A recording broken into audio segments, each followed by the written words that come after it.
Hi, I'm Rob, and we're here in the Axminster store to take a look at the PM2244 Powermatic drum sander. Now there's a few items in the Powermatic range which might look a little bit familiar from previous branding, but this is a brand new machine for us. It's a brand new machine with brand new technology that we want to talk to you about. So let's have a look. So let's have a very quick overview before we go into a little bit more detail on the specifics. Working from top to bottom, you've got a chrome hand wheel for adjusting the height of the head. Coming down, we've got a 1.3 kilowatt motor for driving the drum.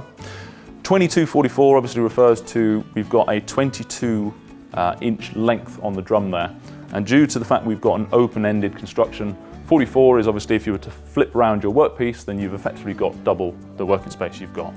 Cast iron construction on the drum. You've got a steel hood on the top with a 100mm outlet.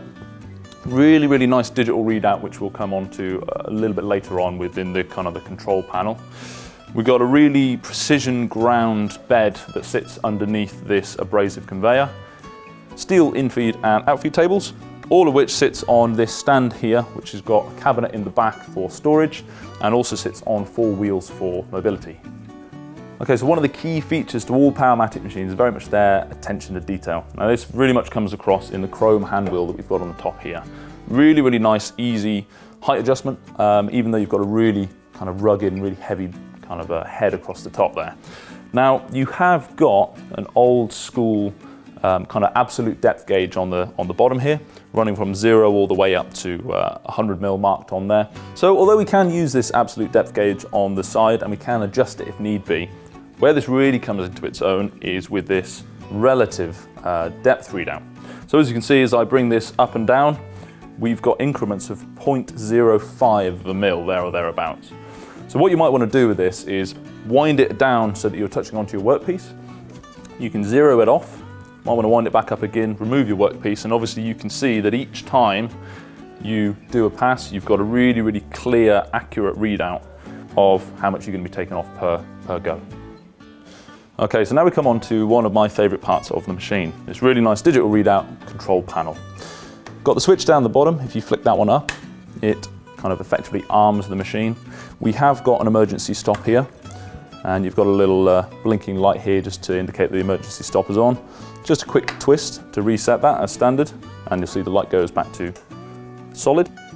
So down here we've got a little control dial for the conveyor belt on the bottom. If we just flick that one on, you see we've got a really nice LED indicator here for indicating that the conveyor is running. We've also got the feed speed. So at the moment we're 3.2, 3.3 feet per minute. And if you want, you can change the display from imperial to metric and vice versa. So now we're just under 1 meter per minute. Speed all the way up and all the way off. Now another really nice feature of this is what they call feed logic.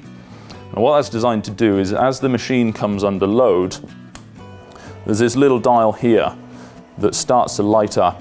And if the machine comes under too much load at any one time, maybe you're trying to take off a little bit too much, maybe you've got a particularly hard wood, what this does is this controls this feed speed automatically so that you don't overrun your machine. Now when that feed logic kicks in, there's a little light here that indicates that you're kind of pushing your luck with it a little bit. What it does, it just brings everything down a little bit, slows the feed speed down, gives you a really nice consistent finish, even if you are potentially pushing your machine a little bit too far. Okay, so if we just flick the machine on quickly, this one is the control for the drum, so we'll just turn that one on.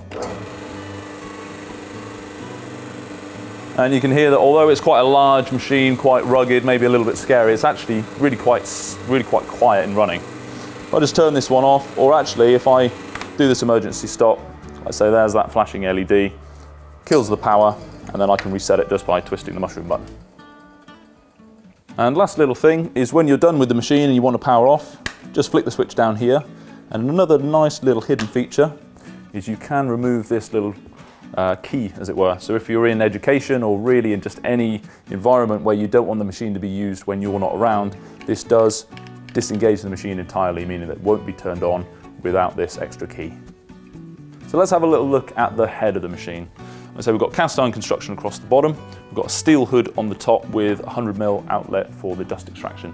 Really pivotal to have good extraction on drum sanders, so just make sure you've got a system that is adequate. You've got a little lockable catch on the top to keep this hood down. We'll just pop that one open. So this is the drum itself, 22 inches across the length there. And as I said, because of the open-ended construction on this, you can double that up to 44. Changing of the abrasives is reasonably straightforward. It is toolless. There are some machines which you do need a small tool to get into the catches on either side. On this one, it's all toolless. The access is really, really nice and easy to get into. It's literally a case of feeding the tail into the fixed clamp on the left-hand side, feeding it round, making sure you've got very small gaps and you've got a nice amount of tension on there.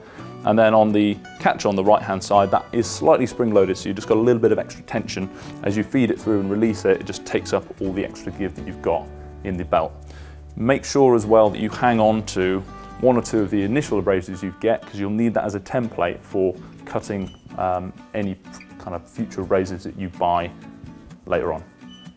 So coming down to the bed area, we've got this abrasive conveyor belt running on, like I say, a very precision ground table that runs underneath. And these machines are capable of going down to 0.8 of a mil. So if you're working with very, very thin veneers, or these machines are very popular with guitar makers, you want to make sure that the bed that you're working on is perfectly flat. Now on a lot of machines, if you're looking to adjust how parallel the head is to the bed, quite often you'll find that the adjustment's kind of within this mechanism here. So you're effectively adjusting the head and you've got all this weight bearing on it, etc. Slightly different on this machine in that you've got a really nice, simple, easy to access dial down here. So you're actually adjusting the bed rather than the head of the machine. So it just means that if you're looking to kind of utilize being able to flip your workpiece around, you want to have almost a very small crown rather than having a step in it. So you might want to have this gap here slightly larger than the gap on this side, but only to a very, very small degree. You've also got in-feed and out-feed tables. Really, really thick gauge steel.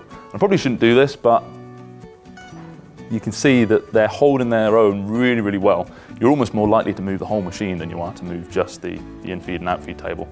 When you've got large workpieces, maybe a large tabletop, really, really handy to have as much sturdiness and as much support as you can when feeding through. So we've talked a lot about weight, we've talked a lot about rigidity, just under 150 kilos overall for the weight of the machine. So really nice to see that we've got a thick steel cabinet for which it can sit on. Now that does come with it, so you don't have to worry about paying any extra for that.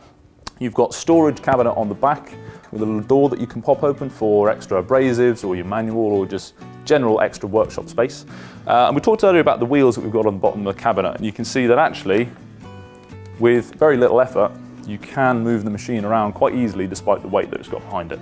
And once you've got the machine to where you need it to be, all you got to do is just tighten up these two fellas down here and the machine's locked in place, sturdy and ready to go. So there it is, the Powermatic PM2244 drum sander. Cracking machine, available online or in one of our stores where one of our members of staff will be happy to answer any questions you might have. Thanks for watching and we'll see you soon.